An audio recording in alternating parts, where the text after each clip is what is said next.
Niché sur les berges du Sine, le centre Malango de Fatick existe depuis plus de 30 ans. Ici, des guérisseurs, grâce aux secrets hérités de leurs ancêtres, soignent des corps et des esprits malades dans ce centre expérimental de médecine traditionnelle. Il a pour mission de préserver la médecine traditionnelle africaine, les cultures, l'éducation, le plaidoyer et les bonnes pratiques. Fort de sa réputation au plan national et international, le centre accueille une délégation de chercheurs et universitaires américains. Dans la chaleur d'une matinée pascale, les villageois attendent avec impatience l'arrivée d'une délégation du pays de l'oncle Sam, venue s'inspirer de l'école de Malango en matière de traitement des maladies virales et incurables. C'est le sommet de 2 universités noires qui sont venus à l'école de Malango. C'est les 2 présidents, les 2 recteurs, les 2 vice-recteurs et leurs chercheurs qui sont venus à l'école de Malango. Donc, ils se sont dit, c'est quelque chose qui dépasse leur entendement scientifique. Il faut qu'ils viennent constater par eux-mêmes, parce qu'ils ne veulent pas, en tant que recteurs de grandes universités américaines, avancer des choses qui seront discutables. Nous retournerons, nous dirons que nous avons rencontré des femmes très courageuses qui se sont battues contre la maladie. Nous allons rencontrer aussi les saltigués avec lesquels nous allons discuter au plan scientifique. Nous allons signer un protocole d'accord entre l'école de médecine de Morehouse, la fondation Andrew Young et Prometa. Et l'objectif de ce protocole d'accord, c'était de jeter une passerelle entre la médecine traditionnelle et la médecine moderne pour pouvoir comprendre, expliquer les démarches scientifiques de la médecine traditionnelle. Tout le monde reconnaît aujourd'hui que l'exercice certainement de la médecine, pour ne prendre que cet exemple, nécessite également la prise en compte des questions endogènes.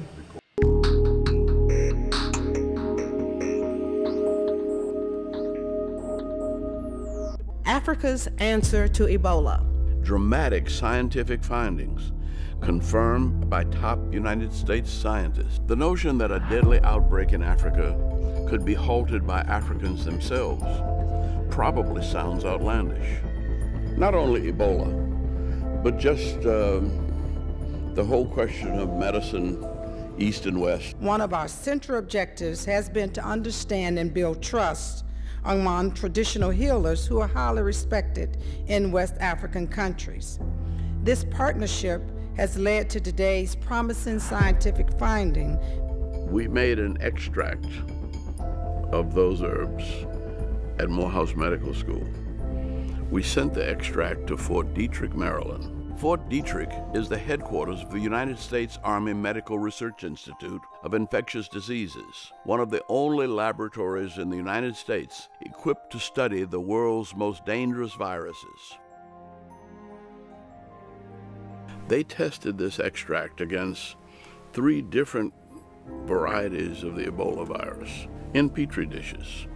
And in each one, it stunned and stopped the growth of the virus. Then they tested it against hepatitis, several types of hepatitis. And in the Petri dishes, the same thing happened. If it's infectious, they'll turn blue. Blue. If it is not, then they will not. The results are almost literally unbelievable. Not even a single blue cell. It's amazing. Yeah, it's really 100%. Yeah. There is nothing blue. Nothing blue. And that means no HIV. We're going to validate what Dr. Bedoso already knew. Giving him credibility to argue traditional healing and Western medicine are not incompatible. All good knowledge must be spread.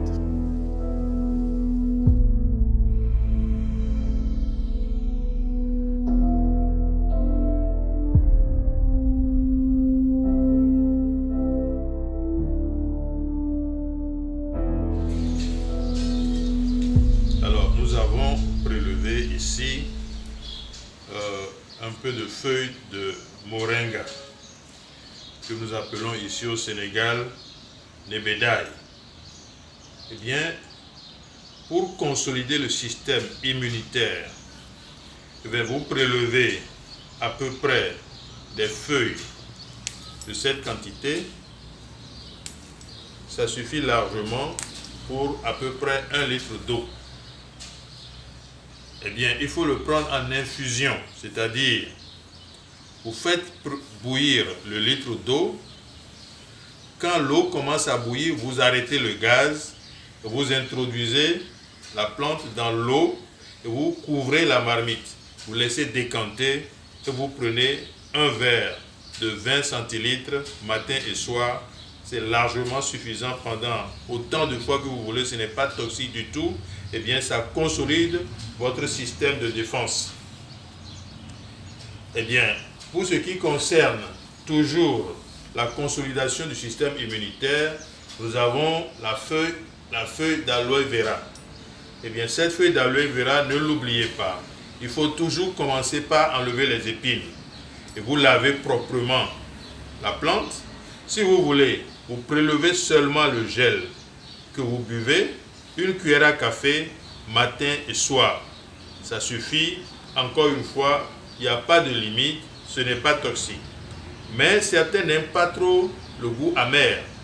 Mais si vous n'aimez pas le goût amer, nettoyez proprement la feuille, coupez la feuille, une feuille comme ça, vous pouvez le tremper dans à peu près 1,5 litre à 2 litres d'eau. Vous coupez en petits morceaux, vous le mettez dans votre bouteille d'eau contenant 1,5 litre et vous prenez un verre de thé matin et soir. Il n'y a pas de limite. Eh bien, ici, il s'agit d'une feuille très mûre. Mais si vous avez une feuille plus jeune, il faudrait peut-être 3 fois cette quantité pour avoir la même concentration au point de vue nutriments et oligo-éléments. Eh bien, ça permet de consolider le système de défense. Le troisième élément qui permet de consolider le système de défense, eh bien, c'est le Vernonia. Eh bien, le Vernonia est appelé ici au Sénégal docteur. Et il est amer, mais il est très bon. Il suffit de prendre la moitié de cette feuille. C'est surtout conseillé pour ceux qui sont en première ligne, ceux qui travaillent avec les malades. Vous prenez la moitié de cette feuille-là et vous le gardez dans la bouche. Si vous préférez, vous pouvez aussi prendre un morceau de cette tige comme un cure-dent que vous gardez dans la bouche, que vous mangez comme du chewing-gum et de temps en temps, vous prélevez le jus et vous l'avalez. Ça vous permet d'éviter, n'est-ce pas, l'infection, surtout pour le personnel médical et paramédical qui sont en contact direct avec les patients. Ceci est bon pour tout le monde. Mais le troisième âge, il faudrait ajouter, pour le troisième âge, eh bien, l'ail. Il est très bon pour le troisième âge. Eh bien, l'ail, il faut le manger, une gousse d'ail comme ça, après le repas, matin, midi et soir au coucher, et ça suffit largement. Si certains aiment les jus pour boire, préférez les jus de citron. Prenez les jus de citron que vous prenez après le repas, ou si vous préférez, vous prenez eh bien, le gingembre. Le jus de gingembre, ça permet aussi de se protéger et de prévenir contre le coronavirus. Vous savez, il y a certains qui n'aiment pas trop l'odeur et le goût de l'ail, parce que certains l'estiment que c'est très fort. Lorsque vous le mâchez, vous le mangez, que cette odeur vous gêne un peu, il suffit de prendre un peu de persil. Dès que vous mâchez le persil, eh bien cette odeur est coupée systématiquement. Ceci est extrêmement important. L'autre élément qu'il faut aussi faire, c'est, vous voyez les feuilles de moringa, eh bien c'est très bon à prendre sous forme de salade. Vous prenez les feuilles une à une, vous les nettoyez, et bien vous faites des salades enrichies avec de l'ail et de l'oignon, si vous voulez.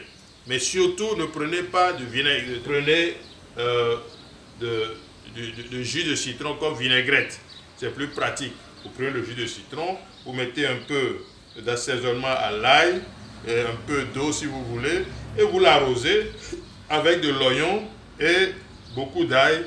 Eh bien, ça ne fait qu'augmenter non seulement votre système immunitaire, mais a un rôle extrêmement important sur la prévention de ce Covid-19. Voilà en gros ce que nous pouvons apporter en supplément de ce que l'OMS nous prédit ou nous enseigne, et en plus de ce que son Excellence le Président de la République lui-même a fait comme expérimentation. Merci, mes bien-aimés frères et sœurs, mettons-nous ensemble pour combattre ce virus.